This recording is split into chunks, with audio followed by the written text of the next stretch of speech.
Welcome, everyone. Today, I'm going to take you into the most powerful, emotional, and world-changing story of a man who didn't just look up at the stars. He changed the way the world looked at itself. His name is Galileo Galilei. But this is not just a story about a scientist. This is the story of a rebel, a dreamer, a truth-teller who refused to be silent even when the entire world was against him. This is the story of a man who was punished for being right, a man who was told to shut up, a man who was told to stop thinking, a man who was told to believe what others say. But he refused. He chose truth over comfort. He chose science over silence. He chose pain over pretending. He was not born rich. He was not born famous. But today, the world remembers him as the father of modern science. His story is filled with childhood struggles, family sacrifices, giant discoveries, and the most dangerous thing in history, a mind that refuses to stop thinking. And here's the best part. This story is not just good for your heart, it's also great for your English. Because the way I tell it in very simple, clear, powerful English will help you improve your vocabulary, listening practice, speaking, and fluency. So if you want to grow in life and grow in English, then don't just watch the beginning, watch till the very end. This is not just a biography. This is not just a lesson.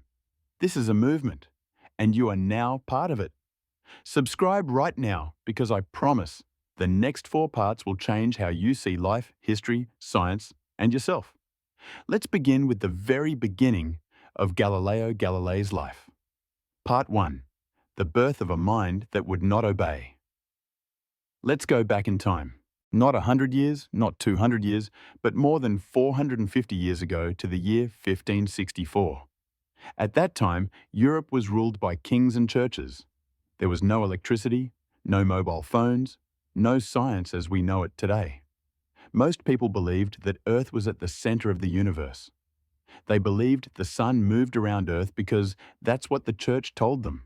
And if the church said it, it was not a theory, it was truth. If you questioned it, you were a sinner. You could be killed. In short, people were not allowed to think differently. And then, on February 15th, 1564, in the city of Pisa, Italy, a baby boy was born. His name was Galileo Galilei. Galileo was not born in a palace. He was born into a poor but intelligent family. His father's name was Vincenzo Galilei. Vincenzo was not just a musician, he was a thinker. He believed in asking questions, testing ideas, and breaking old traditions. He even challenged some rules of music that people believed for centuries. That spirit, the spirit of rebellion, of courage, of thinking freely, was passed on to his son. His mother's name was Giulia Aminati. She was strict, strong, and wanted her children to succeed. Galileo was the eldest of 6 children. Life was not easy for the family. They had to save money, move houses, and struggle to survive. But from a very young age, Galileo showed signs that he was different. As a child, Galileo was not like other children. He asked too many questions. He loved to look at the sky.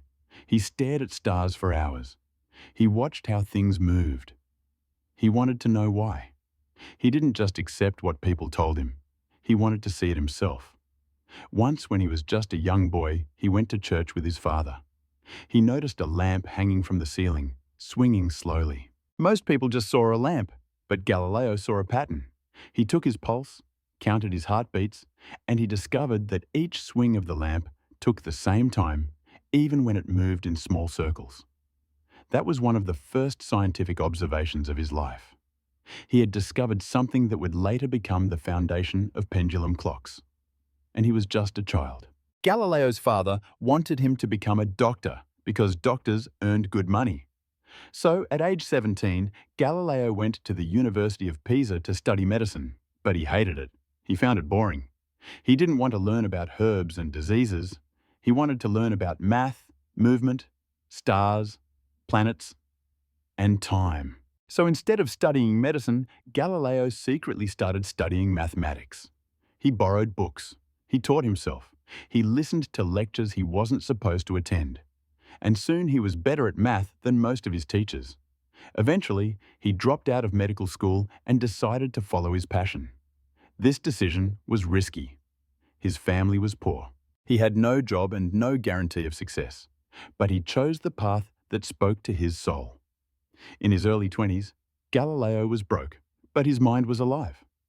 One day, he saw goldsmiths weighing precious metals. He realized that they were not accurate. So, he invented something called the hydrostatic balance, a device that could measure the purity of metals by comparing their weights in air and in water. This invention made him famous in his city. People started talking about the young genius from Pisa.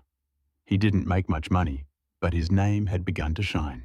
At age 25, Galileo got his first job as a mathematics professor in Padua, Italy. He now had a salary. He could support his family, and more importantly, he had the freedom to think, teach, and experiment. He built machines. He studied motion. He questioned everything Aristotle had taught, which was dangerous because Aristotle's teachings were treated like law. But Galileo didn't care. He didn't want to worship old books. He wanted to observe the real world. And that's exactly what he did. Galileo was now in Padua, a beautiful city filled with students, thinkers, and artists. It was part of the Republic of Venice, which was much freer than other parts of Italy. People here were allowed to think, to discuss, to debate. It was the perfect place for a young scientist who didn't want to follow rules blindly. He was now a professor of mathematics at the University of Padua, one of the best universities in Europe. His lectures became famous because he spoke with passion. He didn't just read from books, he demonstrated experiments right in front of students. When others said, "Because Aristotle said so," Galileo said, "Let's test it." He taught geometry, mechanics, and astronomy. He was curious about how things move, why they fall, and how fast they travel. And every time he saw something, he wanted to know the reason behind it. He would roll balls down inclined planes, drop objects from towers, and time their motion carefully. There were no stopwatches back then, so Galileo used water clocks, containers that dripped water at a steady rate. By measuring the amount of water that dripped, he could measure time. This is how he began to understand something revolutionary. The speed of a falling object does not depend on its weight. For centuries, people believed that heavy objects fall faster than light ones because Aristotle had said so. Galileo's experiments showed that this was wrong. If you drop a 1 kg ball and a 10 kg ball from the same height, they reach the ground at the same time. He even climbed the famous Leaning Tower of Pisa and dropped 2 balls to prove it, shocking everyone who watched. The church did not like such demonstrations because they contradicted the old teachings. But Galileo didn't stop. He believed that truth should come from observation, not from authority. Even though Galileo was now respected as a teacher, he was still struggling financially. Professors in those days did not earn much. He had to support his family, and soon he also became a father. He never married, but he had a long relationship with a woman named Marina Gamba from Venice. Together they had 3 children, 2 daughters, Virginia and Livia, and 1 son, Vincenzo. Galileo loved his children deeply, but his daughters faced difficulties because they were born outside marriage. In that era, society judged such children harshly. To protect them, Galileo later sent both daughters to a convent to live as nuns. His eldest daughter, Virginia, took the name Sister Maria Celeste, and she would become one of the most important emotional supports in Galileo's life. Her letters to him, full of love, comfort, and faith, show a side of Galileo few people know. A gentle, caring father with a wounded heart. But during this period, Galileo had no time to rest. His mind was on fire with curiosity. In 1609, something extraordinary happened. News spread across Europe that a Dutch lens maker had built a small instrument that could make distant objects appear closer. It was called a telescope, though it was still very primitive. When Galileo heard about it, he immediately decided to build one himself. Without seeing the original design, using only his imagination and mathematical knowledge, he began grinding and polishing lenses by hand. Within days, he created his own version of the telescope. And then he improved it again and again. His first telescope magnified images 3 times. His next one 8 times. And soon, he built one that magnified objects more than 30 times. That small instrument made from wood, glass and patience would change the destiny of humanity. One clear night, Galileo pointed his telescope toward the moon. What he saw shocked him. Everyone believed the moon was a perfect, smooth, divine sphere. But through his telescope, Galileo saw mountains, valleys, and craters. He realized the moon was a world, not a perfect heavenly body. Then he turned his telescope toward the Milky Way, that soft, cloudy band of light across the night sky. To the naked eye, it looked like a mist. But through Galileo's telescope, it became something unimaginable, millions of tiny stars. For the first time in human history, people saw that the sky was not what they thought it was. Then one night, Galileo looked at Jupiter, the giant planet. To his surprise, he saw 4 small stars near it. But the next night, they were in different positions. And the night after that, they moved again. He watched them for days and realized they were moons orbiting Jupiter. This was the first proof that not everything in the universe revolved around Earth. That discovery shook the world. Galileo quickly published his findings in a book titled Sidereus Nuncius, The Starry Messenger, in 1610. It became an instant sensation. He described the moon's mountains, the stars of the Milky Way, and Jupiter's moons. His words traveled across Europe. Scientists were amazed. Philosophers were confused. The church was suspicious. Suddenly, Galileo became a celebrity. He was invited to the court of the Grand Duke of Tuscany and was made the chief mathematician and philosopher to the Duke. He now had wealth, respect, and freedom. But fame also brought danger because Galileo's discoveries supported the ideas of Nicholas Copernicus, who had said that Earth moves around the sun, not the other way around. At that time, the Catholic Church had declared the idea of a moving Earth as heretical, against the Word of God. Yet, Galileo's telescope gave clear evidence that Copernicus might be right. And this made the Church furious. Priests and scholars started attacking Galileo. They said his telescope was lying, that it created illusions. They accused him of trying to destroy faith and rewrite the Bible. But Galileo wasn't fighting religion. He was fighting ignorance. He believed that God gave humans intelligence so they could discover his creation, not remain blind.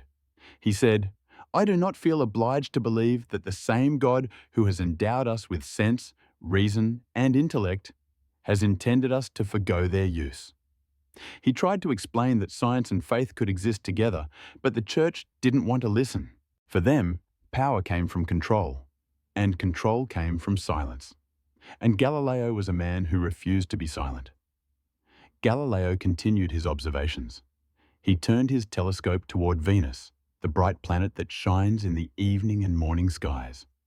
What he saw next became the strongest evidence for the Copernican system.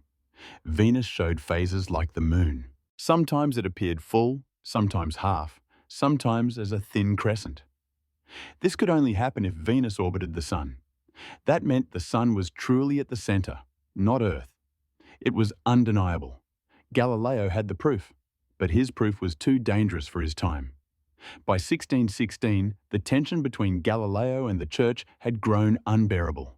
The Church officially banned the teaching of the heliocentric or sun-centered theory. Galileo was warned not to speak or write about it again.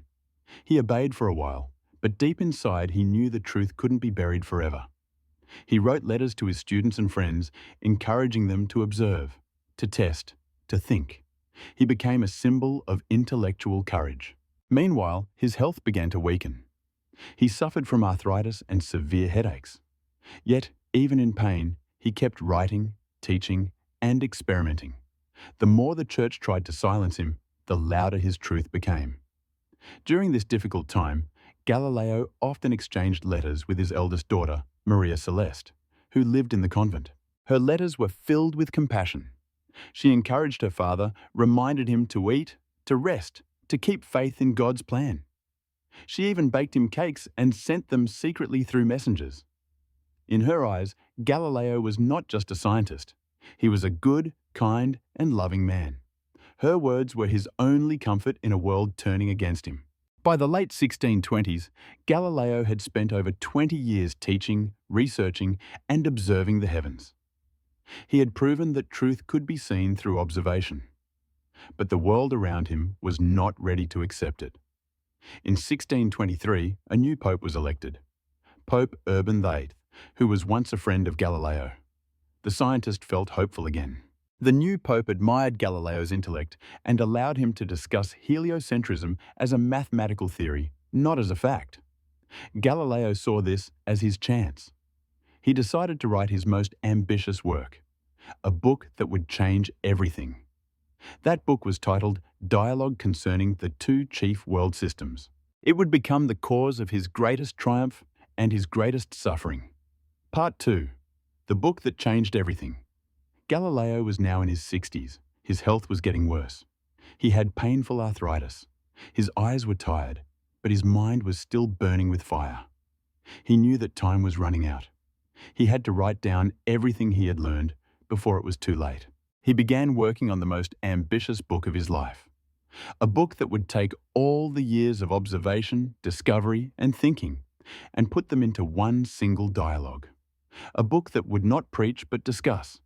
A book that would not directly attack the church but would challenge the very foundation of what people believed. He titled it Dialogue Concerning the Two Chief World Systems. It was written as a conversation between three characters. 1.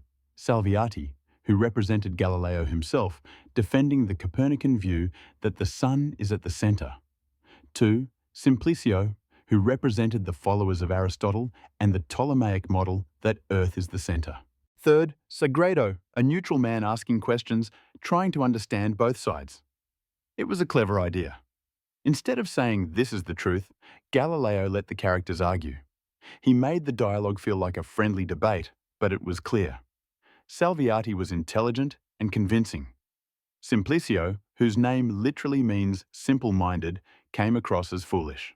Galileo was trying to protect himself by saying, "This is just a discussion, not a statement."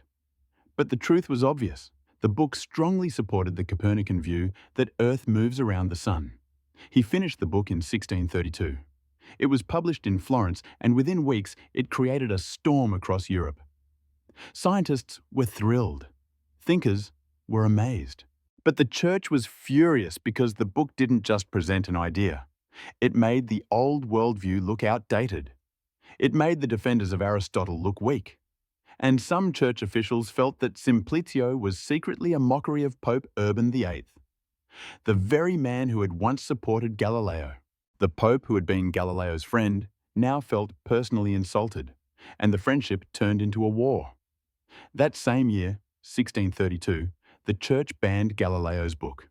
And in 1633, Galileo, now 69 years old, weak, tired, and sick, was ordered to Rome to stand trial before the Roman Inquisition.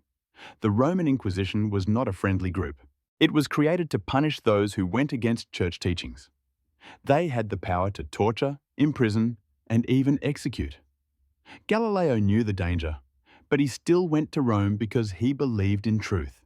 When he arrived, he was not allowed to leave. He was interrogated for weeks. He was questioned about the book, about his beliefs, about what he had taught in public. The Inquisition claimed that he had violated a warning given to him in 1616 that he should never support or teach heliocentrism. Galileo tried to defend himself. He said, "I only presented both sides." He said, "I didn't say the Earth moves, I just let my characters talk." But the Inquisition was not convinced. Behind the scenes, pressure was growing. Some powerful men wanted Galileo to be made an example. The church had lost too much power already. They couldn't let one old man destroy their control. They threatened him with torture. They reminded him of what had happened to others who spoke against the church. They told him that if he did not publicly reject his ideas, he could be burned alive. Galileo had faced many storms in his life, but now he had to make a decision. Was he ready to die for the truth, or would he bend to survive? On June 22, 1633, in a grand hall in Rome, Galileo Galilei was brought before the judges of the Inquisition. He was made to kneel, and in front of the world, he was forced to read a statement. In that statement, he denied that Earth moved. He said he had made a mistake. He said he would never again speak or write about Earth moving. He did not cry. He did not scream. He simply obeyed because he wanted to live. Some say that after he stood up, he whispered the words, "And yet it moves." Did he really say it? We may never know. But those words became a symbol, a whisper louder than a shout, a sentence that told the world, "You can silence my voice, but not the truth." After the trial, Galileo was not executed, but he was given a harsh punishment. He was sentenced to house arrest for the rest of his life. That meant he could not travel, not teach, not write freely, not meet friends, not go to public places. He was a prisoner in his own home. He was first kept in a house near Siena. Later, he was moved to his own villa in Arcetri near Florence, the same place where his daughter, Maria Celeste, lived in the convent. Even though he was under house arrest, she stayed in contact with him. She cooked for him, prayed for him, and wrote letters filled with love. But just months after his trial, tragedy struck. In 1634, his beloved daughter, Maria Celeste, died from illness. Galileo was heartbroken. He had lost not just a daughter, he had lost his closest friend. His health worsened. His body became weaker. His eyesight began to fail. By the year 1638, Galileo was completely blind. He had spent his whole life watching the stars. Now he could see nothing. And yet, he didn't stop. Even in blindness, even in isolation, Galileo kept working. During his house arrest, Galileo was allowed to receive a few visitors. One of them was a young student, Vincenzo Viviani, who would later become a famous scientist himself. Another was Evangelista Torricelli, the man who invented the barometer. Galileo dictated his thoughts to them. He couldn't write anymore, but he could still think. He could still dream. And in that darkness, he completed another major work, 2 new sciences. This book did not talk about the universe. It talked about physics, motion, strength of materials, speed, acceleration, and mechanics. Even under arrest, even after being silenced, Galileo was creating the foundation of modern science. The book was smuggled out of Italy and printed in the Netherlands in 1638, far from the hands of the Inquisition. It became one of the most important books in the history of physics. Even without sight, even without freedom, even without his daughter, Galileo kept giving the world new ways to think. He was broken in body, but his mind remained a cathedral of light. As the years passed, the world began to change. Slowly, more scientists across Europe were building telescopes. They were seeing the same things Galileo had seen: Jupiter's moons, the phases of Venus, the rough surface of the moon, the stars in the Milky Way. The truth could no longer be hidden. The ideas Galileo was punished for were now being taught in universities. The model of a sun-centered universe was now becoming the standard. But Galileo did not live to see it fully accepted. By the end of 1641, Galileo was very weak. He had spent the last 8 years as a prisoner, blind, in pain, and isolated. On January 8, 1642, at the age of 77, Galileo Galilei took his last breath. There was no celebration, no grand funeral. The church didn't allow it. He was buried quietly near Florence, but the silence would not last forever, because what he gave to the world could never be buried. When Galileo Galilei died on January 8, 1642, there were no public speeches, no statues were made, no honours were given. He had been a prisoner of the church. He had been silenced, judged, and punished. And yet, the ideas he left behind were already too big to destroy. Because while his body was buried quietly, his truth was not buried at all. The telescope he pointed to the sky, it had already opened a door, and millions were ready to walk through it. His books, they were being copied, translated, and secretly studied in countries across Europe, especially in the Netherlands, Germany, France, and England. His words, they were becoming louder after his death than they had ever been during his life. And that's where his true power began. Because Galileo didn't just make discoveries, he changed the way of thinking itself. Before Galileo, people believed what they were told. After Galileo, people started to ask, can I test it? Can I observe it myself? Can I prove it with logic? This change, this shift from faith in authority to faith in evidence was the beginning of a new age, the scientific revolution. And the man at the heart of that revolution, the man who lit the spark, was Galileo. In the decades that followed his death, his ideas spread like wildfire. Even as the church tried to keep control, new thinkers and scientists began building upon Galileo's work. In Germany, a man named Johannes Kepler had already begun to publish mathematical laws of planetary motion.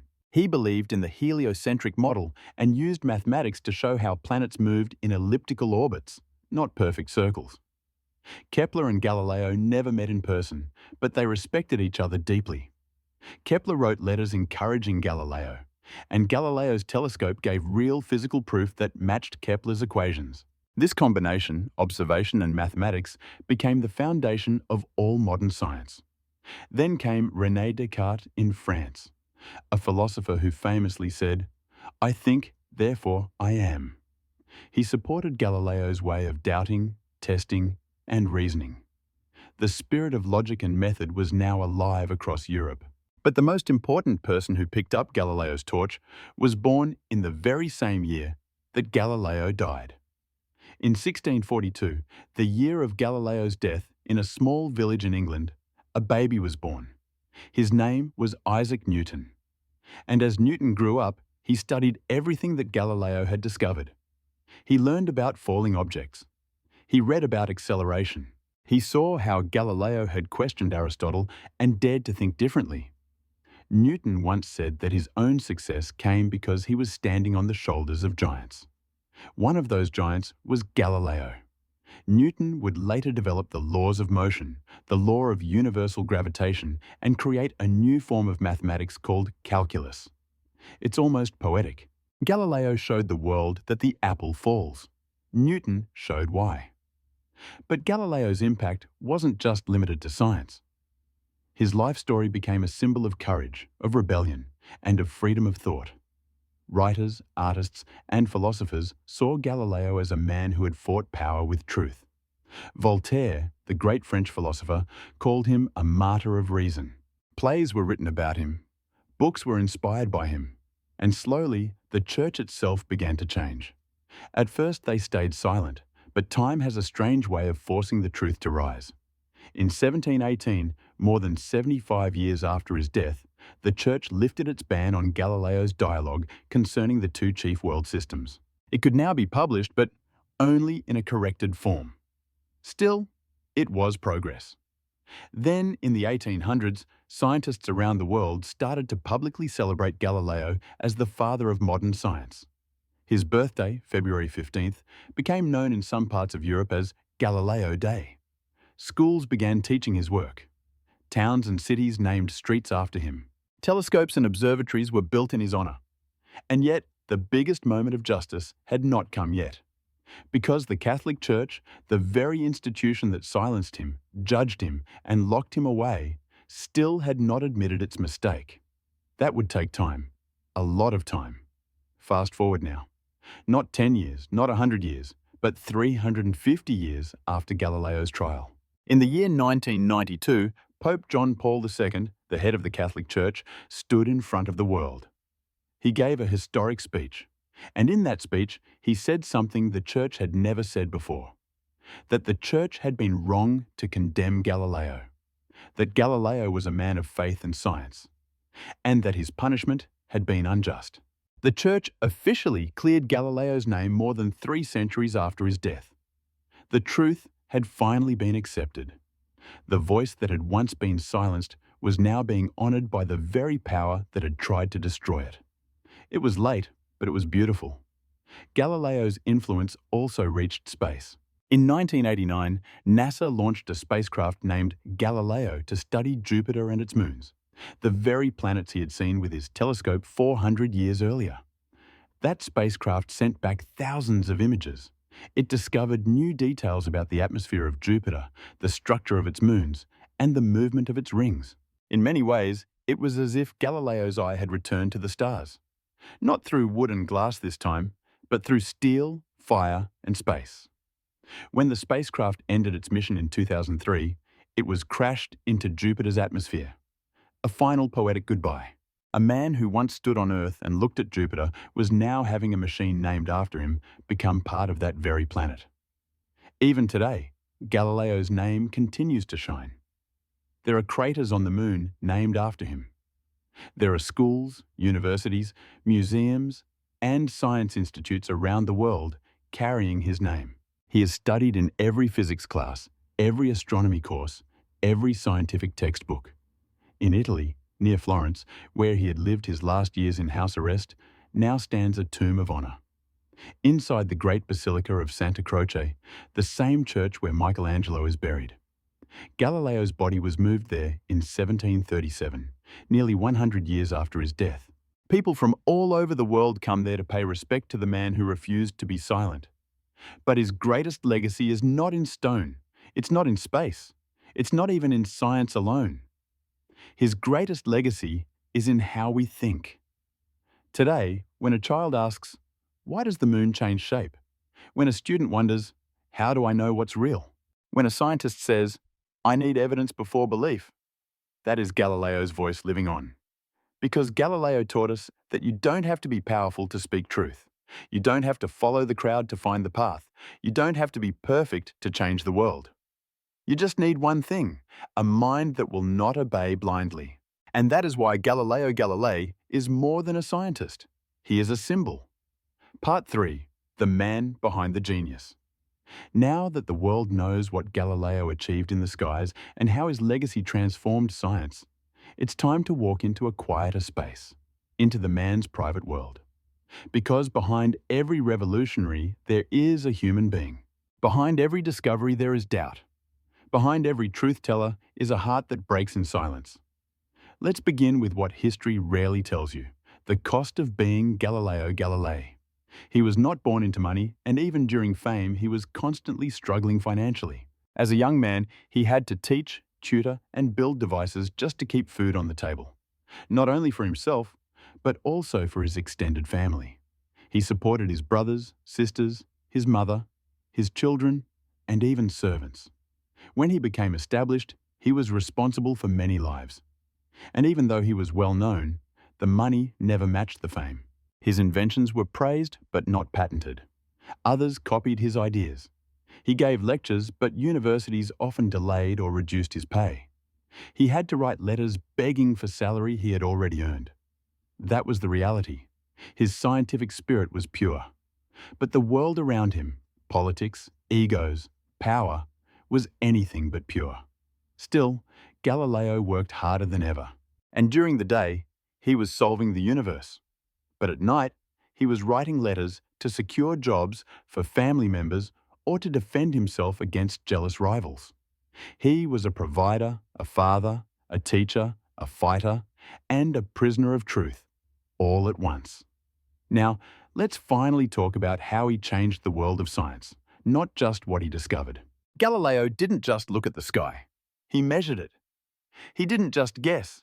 He tested. He didn't just say, "I believe." He said, "I observed it with my own eyes. And you can too." Here are some of the core scientific breakthroughs he gave us, explained in the simplest way for all learners. 1. The law of falling bodies. People believed that heavier objects fall faster than lighter ones. Galileo proved that all objects fall at the same rate if there's no air resistance. He did this by rolling balls of different weights down slopes and measuring their time. 2. The concept of inertia. Aristotle believed that things stop moving when you stop pushing them. Galileo proved that if there's no resistance, a moving object will keep moving forever. This concept would later become Newton's first law of motion. 3. The principle of the pendulum. He discovered that the time it takes for a pendulum to swing depends only on its length, not on how far it swings. This would become the basis for pendulum clocks, which helped humans keep accurate time for centuries. 4. The scientific method. Before Galileo, people just read old books and believed what was written. Galileo introduced the method of experimentation, observation, and repetition. He said, "Don't believe something just because someone said it. Prove it." 5. The moons of Jupiter. With his telescope, he saw 4 moons orbiting Jupiter. This destroyed the idea that everything in the universe revolves around Earth. It proved that other objects in the sky could have their own systems. 6. The phases of Venus. He showed that Venus goes through phases just like the Moon. This was possible only if Venus was orbiting the Sun, not Earth. Another proof of the heliocentric model. 7. Sunspots and the imperfect heavens. The Church taught that celestial bodies were perfect and unchanging. Galileo observed sunspots, dark marks on the surface of the Sun that moved and changed. This shattered the belief in perfect heavens. Galileo didn't just give us facts. He gave us a new lens to see the world literally and mentally. He showed us how to ask questions, how to doubt, how to test, and most importantly, how to keep going even when the world calls you wrong. And let's not forget what made him different from many other scientists of his time. He could write beautifully. His books were not just academic. They were lively, funny, and easy to understand, filled with dialogues, characters, and storytelling. He wrote for ordinary people, not just professors. He wanted everyone to understand the universe, not just those with degrees. In that way, Galileo was not only the father of science, he was also the first science communicator, the first to say this knowledge belongs to everyone. His voice was silenced. His books were banned. His eyes were blinded. His daughter was gone. His freedom was taken away. But one thing remained untouched: his mind. And that mind changed the world more than any sword, crown, or law ever could. Part 4. The final light of Galileo. In the 1800s, the world had changed. The Industrial Revolution was beginning. Machines, engines, factories, everything was being built on the laws of motion, gravity, and energy. And all those laws had their roots in Galileo's work. In classrooms, his name became a regular part of textbooks. In lectures, his methods were studied and praised. In universities, his books were printed freely. His once banned ideas were now called fundamentals. In the 1900s, the 20th century saw a complete transformation. Space travel, atomic physics, quantum theory, and relativity.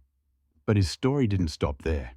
In the 2000s, the world began to celebrate Galileo in new ways.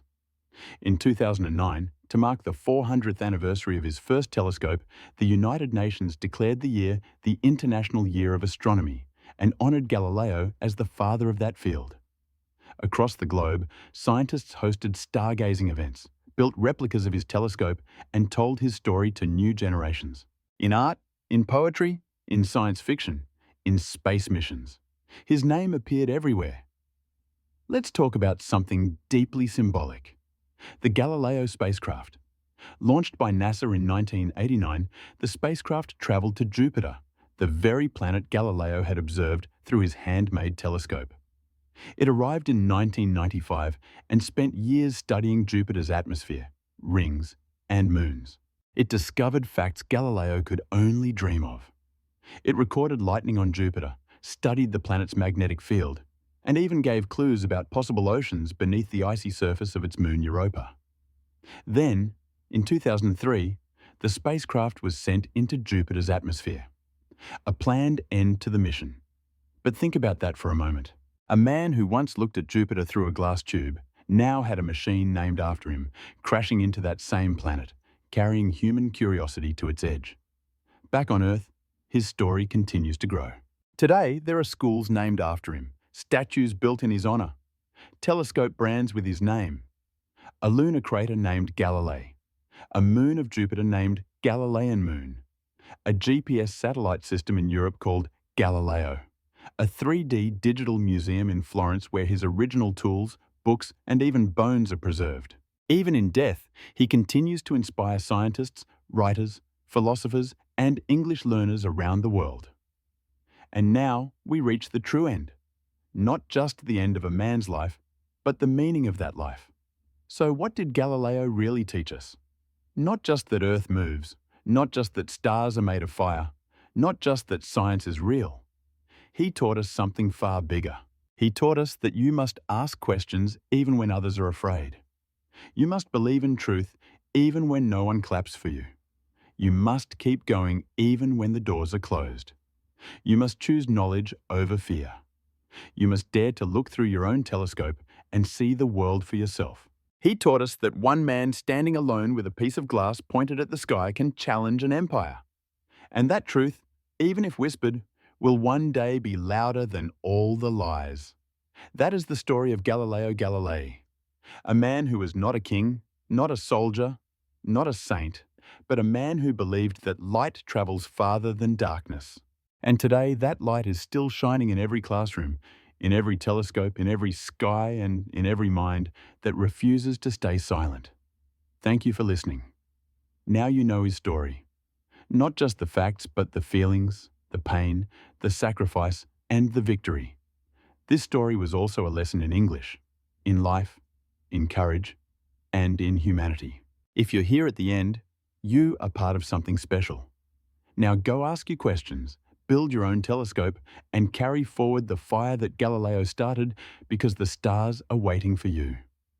This was the story of the man who brought heaven closer to earth and earth closer to the truth. Galileo Galilei, forever remembered, forever shining.